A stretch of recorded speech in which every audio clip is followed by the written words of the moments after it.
بسم اللہ الرحمن الرحیم۔ کوشش کریں تھوڑا سا ٹائم امام کے لیے نکالیں، امام خود آپ کی زندگی میں برکت دیں گے۔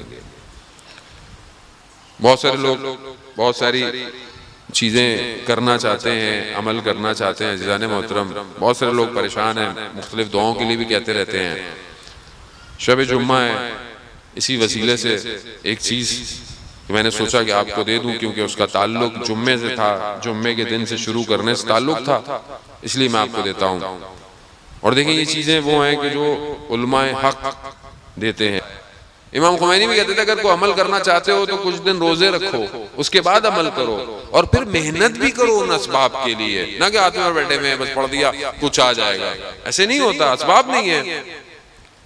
شیخ بھائی کے، جن کا میں نے پہلے بھی آپ کی خدمت میں ذکر کیا، شیخ بھائی کسی عالم دین کے ساتھ اصفہان کا ایک قبرستان ہے، تخت فولاد، بہت مشہور، بہت پرانا ہے، کہ کہتے ہیں کہ وہاں رجال الغیب دفن ہے، جو امام زمانہ کے ساتھ ہوتے تھے وہاں دفن ہے۔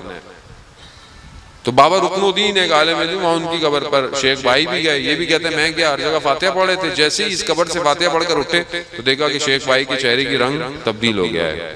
تو میں نے ان سے پوچھا کہ کیا ہوا؟ کہتے ہیں کہ میں نے سلام جب کیا تو اندر سے جواب آیا کہ وقت تھوڑا رہ گیا ہے، تیار ہو جاؤ۔ وہ کہتا ہے میں سمجھ گیا کہ اب موت قریب ہے۔ وہ کہتے ہیں کہ 6 مہینے بعد شیخ بھائی کا انتقال ہو گیا۔ شیخ بھائی جو کہ مشہد مقدس میں امام کے حرم کے اندر دفن ہے۔ شیخ بھائی کے لیے ایک شخص آیت اللہ حسن زادہ عاملی کے شاگرد نے بھی کتاب میں نقل کیا ہے، بہت پرانی کتاب ہے، بہت پرانا پرنٹ ہے، جو ہے وہ جس میں علماء کی سیرتیں بیان کی گئی ہیں، اس کے اندر ہے روزگاران کتاب ہے، اس کے اندر اس کو ذکر کو نقل کیا ہے۔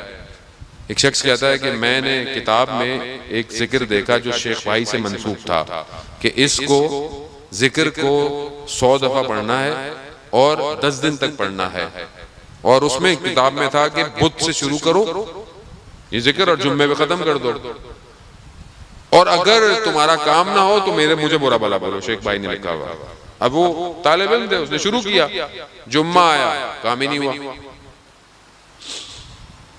تو انہوں نے شیخ بھائی کی روح سے کہا کہ دیکھیں مسئلہ نہیں ہے، لیکن اگر یہ کسی نااہل یا کسی ایسے شخص جو پڑھا لکھا نہیں ہے، باشعور نہیں ہے، اس کے ہاتھ میں لگ جاتا تو وہ آپ کو برا بھلا بول رہا ہوتا، میں تو اجازت نہیں دیتا کہ میں آپ کو کچھ کہوں۔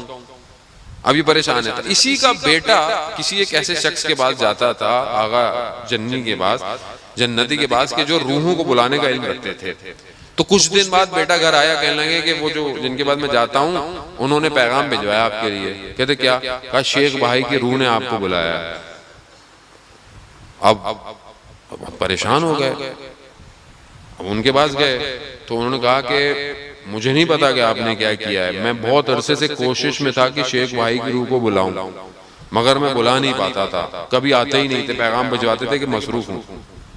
عزیزان محترم، علماء، کچھ علماء ایسے ہیں، یا علامہ طباطبائی کی جو بھائی حسن الہی طباطبائی، تو ان کے پاس بھی علم تھا، وہ ان سے منسوب ہے کہ کچھ علماء، خاص طور پہ 2 علماء کا نام لیا، 2 علماء کی میں نے روح کو بہت بلانے کی کوشش کی۔ ایک کون؟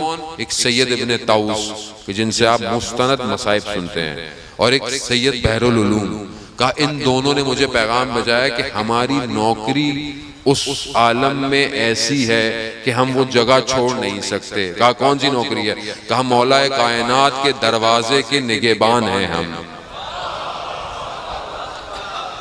تو کہا بلا نہیں سکتے، خب نہیں بلا سکتے، شیخ بھائی بھی نہیں ہو سکتے۔ خب خلاصہ انہوں نے وقت تعین کیا کہ آج روحوں کو بلایا جائے گا، اور پہلے ان کو بلایا۔ تو جس دن طے ہوا تھا اس دن انہوں نے کہا کہ وہ آج مجھے روحوں نے پیغام دیا ہے کہ آج کوئی بھی روح نہیں آئے گی۔ کہا کیوں؟ آج آیت اللہ حجت جو کم میں دفن ہے ان کا انتقال ہو گیا ہے، اور ساری روحیں ان کے استقبال میں کھڑی ہوئی ہیں۔ کیوں کھڑی ہیں؟ کیونکہ ان کا امام زمانہ سے بہت زیادہ مستحکم رابطہ تھا۔ ایسے علماء،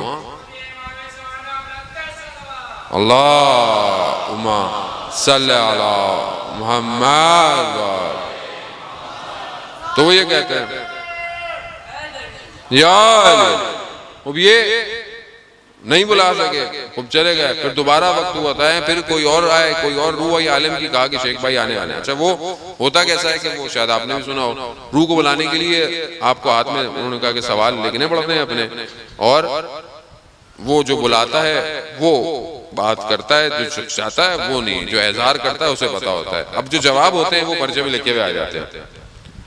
تو وہ جب پہنچے تو ان سے ہی کہا گیا، کہا کہ ہم نے تمہارے اخلاص کی وجہ سے ہم آئے ہیں، کہ جو تم نے اخلاص دکھایا۔